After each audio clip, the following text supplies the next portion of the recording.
नमस्कार, आप देख रहे हैं हमारा बिहार। मैं राकेश और बुलेटिन की शुरुआत बड़ी खबर से करने जा रहे हैं। बड़े एक्शन में की तैयारी में बिहार भूमि सुधार विभाग है। जमीन रजिस्ट्री और दाखिल खारिज में गड़बड़ी पर अब एक्शन होगा। राजस्व एवं भूमि सुधार विभाग अब स्पेशल सेल बनाएगा। जमीन से जुड़े फर्जीवाड़े, भ्रष्टाचार और अनियमितताओं की जांच होगी। आर्थिक अपराध इकाई भी कार्रवाई में अपनी अहम भूमिका निभाएगी। फर्जी दस्तावेज, गलत दाखिल खारिज और अवैध जमीन ट्रांसफर पर नजर रहेगी। राज्य भर से शिकायतों की अब मॉनिटरिंग होगी। सरकार का दावा है जमीन विवाद और भ्रष्टाचार पर इसे लगाम लगेगा।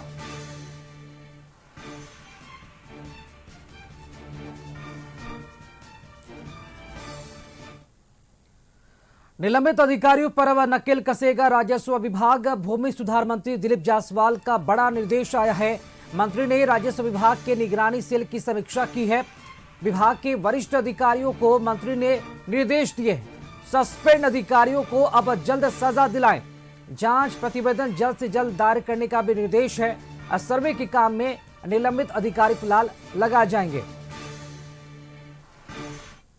कल सभी वरिष्ठ पदाधिकारी को अल्टीमेटम दिया है, जिला के पदाधिकारी को, कि आप 15 दिन के अंदर जांच प्रतिवेदन सबमिट करें, जिससे कि ऐसे लोग जो घर में बैठ करके आराम से निलंबन का मजा ले रहे हैं और उन लोगों को जल्द से जल्द सजा दिया जा सके। और हमने अपने विभाग के सचिव को भी निर्देश दिया है कि ऐसे लोग जो निलंबन के अवधि में हैं उनको आयुक्त कार्यालय में खाली अटेंडेंस मत करवाइए, उनको सर्वे में लगाइए और उनसे दिन रात काम लीजिए। हमने कल सभी वरिष्ठ पदाधिकारी को अल्टीमेटम दिया है, जिला के पदाधिकारी को, कि आप 15 दिन के अंदर जांच पर।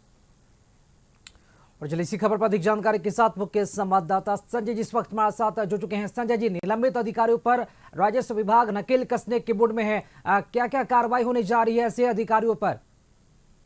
जी बिल्कुल, देखिए राकेश, कल ही राजस्व एवं भूमि सुधार विभाग की एक बैठक हुई थी और इस बैठक में मंत्री दिलीप जायसवाल को इस बात की जानकारी मिली, जो निगरानी सेल पहले से गठित है राजस्व एवं भूमि सुधार विभाग की, जो सस्पेंडेड ऑफिसर्स हैं वो समय की बर्बादी कर रहे हैं और वो कोई काम नहीं करते हैं।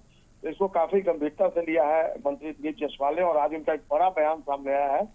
उन्होंने कहा कि जो विशेष सेल बनाया गया है इसको सक्रिय किया जाएगा और लंबे समय से जो ऑफिसर सस्पेंडेड हैं उनके मामले में अब विभाग ने तय कर लिया है कि वो कोई बैठे नहीं रहेंगे, समय नहीं काटेंगे, बल्कि उनके लिए कामकाज भी तय कर दिया गया कि उनको कौन सा काम करना है। तो एक मैसेज देने की कोशिश की है मंत्री ने अपने लेवल पे। उन्होंने कहा कि भ्रष्टाचार, लापरवाही या अनियमितताओं के चलते कई अधिकारी पहले से निलंबित हैं, लेकिन उनके मामले का अंतिम निष्पादन समय पर नहीं हो पा रहा था। निलंबित अधिकारियों के मामलों की धीमी प्रक्रिया के कारण न केवल विभाग की छवि प्रभावित हो रही है, बल्कि सिस्टम में जवाबदेही भी कमजोर दिखाई दे रही है। कई बार जांच पूरी होने के बाद भी जिसमें में देरी होती है। तो ऐसे में सवाल यह उठता है कि कार्रवाई कितनी प्रभावी है। इस स्थिति को सुधारा जाएगा और अब विशेष सेल इन सभी पुराने मामलों की समीक्षा करेगा और यह तय करेगा कि किन मामलों में कार्रवाई आगे बढ़ानी है और किन में अंतिम निर्णय लिया जाना है। इस पहल का एक महत्वपूर्ण उद्देश्य यह भी है कि जिन मामलों में अधिकारी निर्दोष पाए जाते हैं उन्हें अनावश्यक रूप से लंबित नहीं रखा जाएगा। वहीं जिन मामलों में गड़बड़ी साबित होती है उनमें तेजी से दंडात्मक कार्रवाई सुनिश्चित की जा सकेगी। इससे प्रशासनिक प्रणाली में पारदर्शिता और विश्वास दोनों बढ़ेंगे। इसके साथ ही यह कदम अन्य अधिकारियों के लिए भी एक स्पष्ट संदेश देता है कि किसी भी तरह की लापरवाही और भ्रष्टाचार जो है उसको गंभीरता से लिया जाएगा और जांच की प्रक्रिया लंबे खींचने पर भी मामले को छोड़ा नहीं जाएगा। इससे विभाग में अनुशासन मजबूत होने की उम्मीद जताई जा रही है। कुल मिलाकर राकेश, निलंबित अधिकारियों के मामलों की समीक्षा व्यवस्था प्रशासनिक सुधार की दिशा में एक महत्वपूर्ण प्रयास माना जा रहा है, जिसका असर आने वाले समय में भूमि सुधार एवं राजस्व विभाग की कार्य प्रणाली पर साफ तौर पर दिखाई देगा। जी चलिए, बहुत शुक्रिया संजय जी खबर पर अपडेट के लिए आपका।